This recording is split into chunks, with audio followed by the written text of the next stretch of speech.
What's up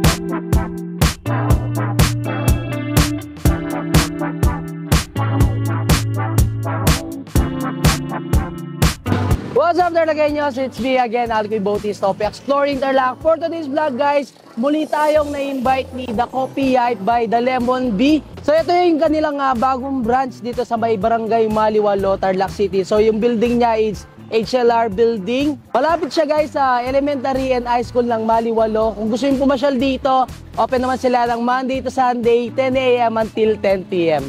Yung landmark natin, yung Metro Town Mall. From there guys, 7 to 10 minutes away lang. And kung wala kayong service, pwede naman kayo sumakay ng jeep. I think yung kulay yellow na Tarlac City, La Paz or Saragossa Road. And pababa lang kayo dito sa HRL building. And pwede nyo rin naman siyang i-Google Map yung Welfare Veterinary Services. So soon magkakaroon din naman sa Google Map itong si The Coffee Hype by The Lemon Bee. Excited ko nang tikman guys yung mga foods na meron sila dito and drinks. So actually guys, pangatlong vlog na natin dito sa The Coffee Hype by The Lemon Bee. Samahan nyo ako ulit dito sa vlog na to and makakasama natin ang Tarlac Digital Influencers para i-cover yung mga masarap na foods and drinks ni The Coffee Hype. And of course, yan kung nakikita nyo dito sa labas, meron siyang alfresco dining and sa loob, fully air condition and napaka-relaxing nung ambience nila. Hi Tarlakeños, my name is Nonel, one of the staff of Coffee Hype. Ini-invite ko po kayong pumunta po dito sa aming place. Nagsaserve po kami ng coffee espresso, classic milk tea, premium milk tea.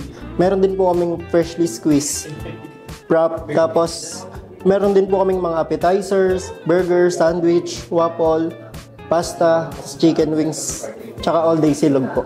Ang kaya pong maka-accommodate po ng aming pwesto ay 25 to 30 packs. Kung meron po kayong mga events, pwede nyo po dito yung ganapin. Once again, ini-invite ko po kayo sa Coffee Hype. Thank you po.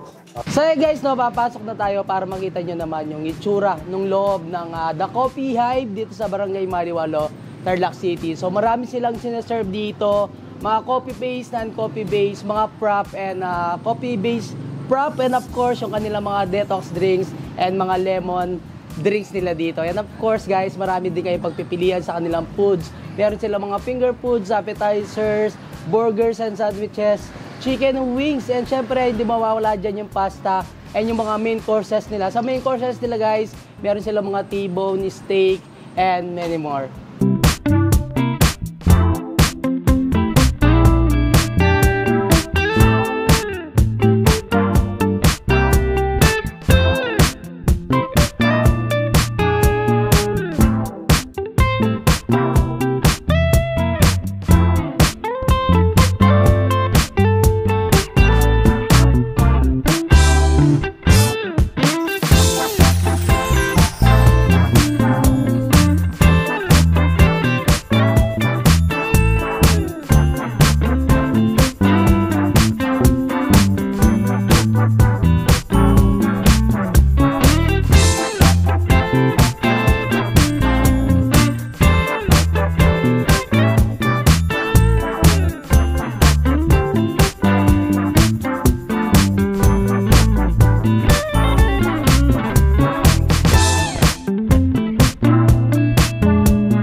Guys, na-enjoy natin lahat ng mga foods and drinks na isinerve sa atin ng Coffee Hype dito sa Barangay Maliwalo, Tarlac City. So kanina tinikman ko yung kanilang isa sa mga all-day breakfast, yung kanilang tapas silog, and of course meron silang isinerve na steak, alaking, nachos, waffles, and of course yung mga pinagmamalaki nilang mga prop, coffee-based drinks and non-coffee-based drinks. And then, good news Tarlakeños sa lahat ng gustong mag-franchise sa The Lemon Bee. So, open na sila for franchise. Mag-PM lang kayo sa kanilang Facebook page. And yan, hanggang dito na lang. Don't forget to subscribe and comment and click the notification bell para updated kayo sa lahat ng videos ko. And of course, huwag nyo kalimutang i-share ang video nito para malaman din ng mga ibang ka-Tarlakeños natin dyan. Itong si Coffee Hype dito sa Barangay Maliwalo, Tarlac City, Tarlac. 7 to 10 minutes away from Metro Town Mall. So until our next vlog, peace out!